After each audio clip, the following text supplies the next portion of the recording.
Traditional computer adventure games, which are basically a series of puzzles linked by a plot, have fallen out of favour in recent years, which is a terrible pity, if you ask me. Yes, story is often a game's weak spot. Here's sitcom scribe Graham Linehan with his view. What's really fascinating about games is the way that everything is getting better apart from the storytelling. Often when you played one of those coin-op shoot-em-ups, the game would begin with a scrolling Star Wars type roller that would say, "It is the year 3005. The Snugsians have invaded Planexta. Your job as a rookie blah blah blah," and you go, "Oh, come on," you know, and it would finish, and then you go, "Right, I can play." Boom, boom, boom, boom, and you play. That's what games are still like, you know, except the scrolling roller has been replaced by, you know, a lot of cinematic cutscenes. I have a theory about what's happening, which is I think a lot of writers, not only in games but also in films, have stopped reading books. They're just watching films.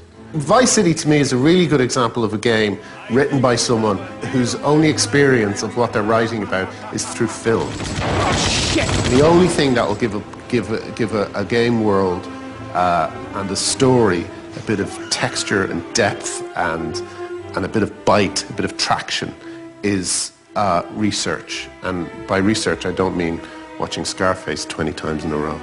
In the original Driver game, which I really loved, it had this wonderful thing that Grand Theft Auto just didn't bother having. But it was whenever you saw a pedestrian and you were heading towards them, no matter how fast you were driving, the pedestrian jumped out of the way.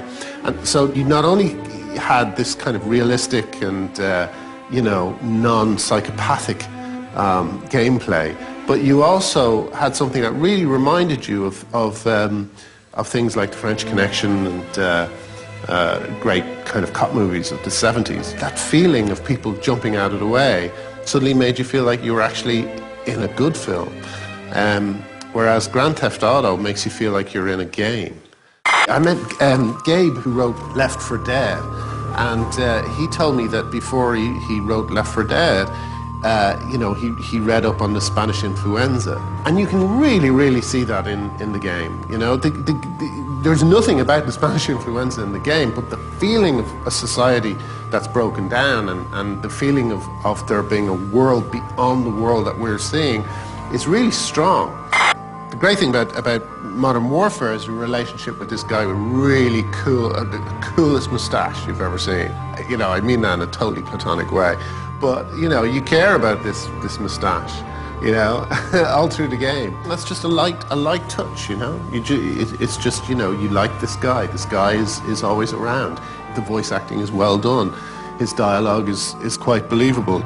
It's just the tiniest of things to make you care about a character. And then when he dies at the end, it's really powerful. Call of Juarez is a really good example of a game where you just have no sympathy for the characters. My favourite bit in the game is, and I laughed out loud when it happened, was one of the characters comes into a room and there's a woman, like a farmer. She's wearing one of those bonnets, you know, which you've seen in a million westerns, so you know the type she is. She's one of these women who's going to be like, "Oh dear goodness," you know.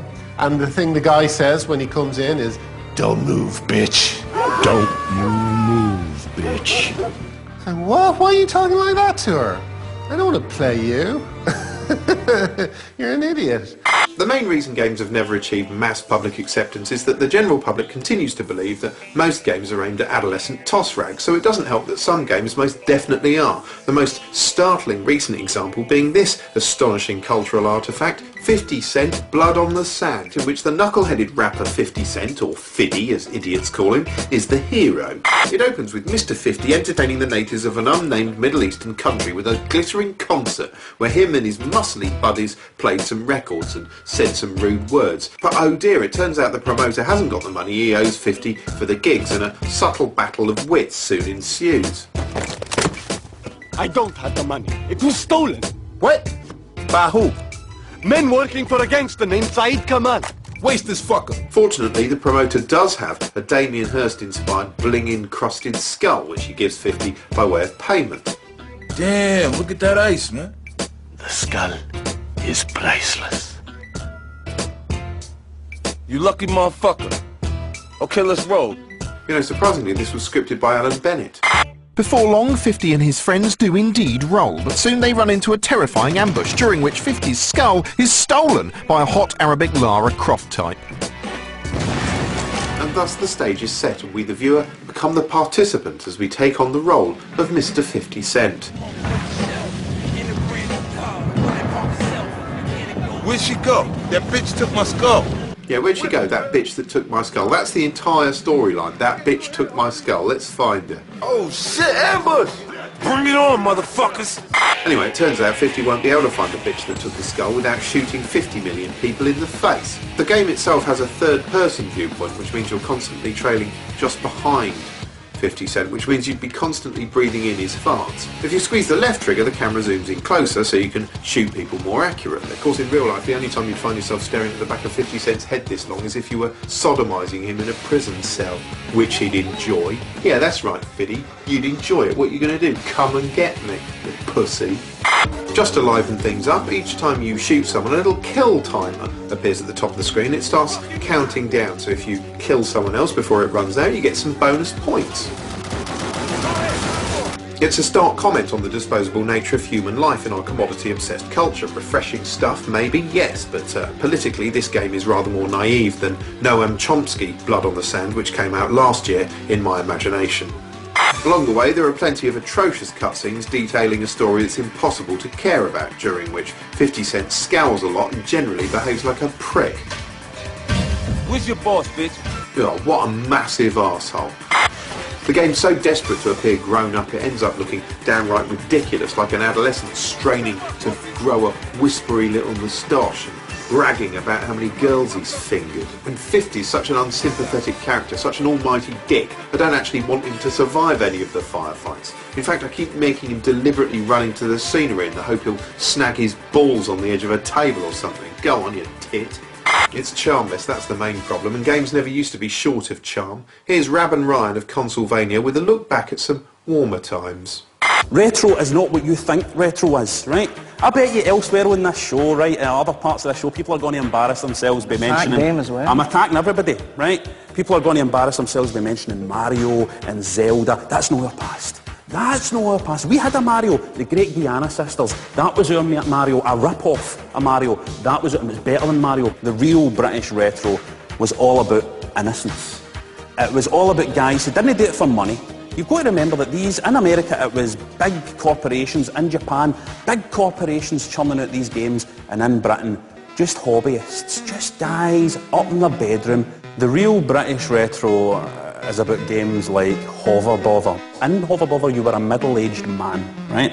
No, a middle-aged man who just happened to be a spy or a superhero. Just a middle-aged man. Just a middle-aged man who had to mow his garden, right? So you would go and get a lawnmower and mow your garden. That's what the game was, moving back and forth, just trying to mow strips of lawn, but you'd borrowed somebody's lawnmower, so your neighbour was coming to get his lawnmower back, right? So you had to avoid him, and you had to avoid an annoying dog as well. Tell me, my heart's racing. For some reason, they had a thing about eggs in the 80s. The amount of Spectrum games I played that had eggs, or were about eggs, or you were collecting eggs. Why did we bother with these games? Jet Set Willy's the kind of game that would only be made in Britain. It was about a guy who was cutting about inside his house, trying to avoid his wife. And the great thing about Jet Set Willy was you couldn't complete it. It was broke. You couldn't complete it, you couldn't finish it. And that's what I love. That's what's more British than somebody making a game and getting to a point at it and going, nobody's going to get this far anyway, fuck it. Or you would have a game like Penetrator, which was a shoot 'em up, and you completed it. You mastered that art of mapping the trajectory of the bomb so that you became a master of bombing things, which was crucial to finish the game. You'd get to the end level, you'd bomb that big supply of explosives, you go, magic, you get a fireworks display at the end of the game, you go, done it, finally done it, completed it, and then it goes, right, now play the levels backwards. Brilliant. That's brilliant. And you go, aye, alright then. Right, fine, aye, right, I'll do it backwards. And then you play it backwards and it goes, now play it forwards again. Brilliant. And then it never ends. It never ends.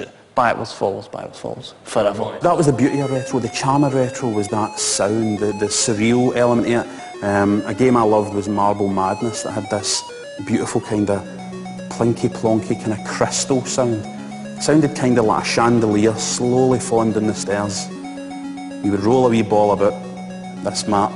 Beautiful, beautiful kind of wee worlds that you would step into. And they're all in your memory. They're in wee spaces in your memory, all these beautiful places. And now, games like Gears of War and all these kind of things, they all look as if they're set in the same place, this browny, greeny, muddy, real-looking place. There's nowhere special for them to go. There's no specialness about that. Games are shite.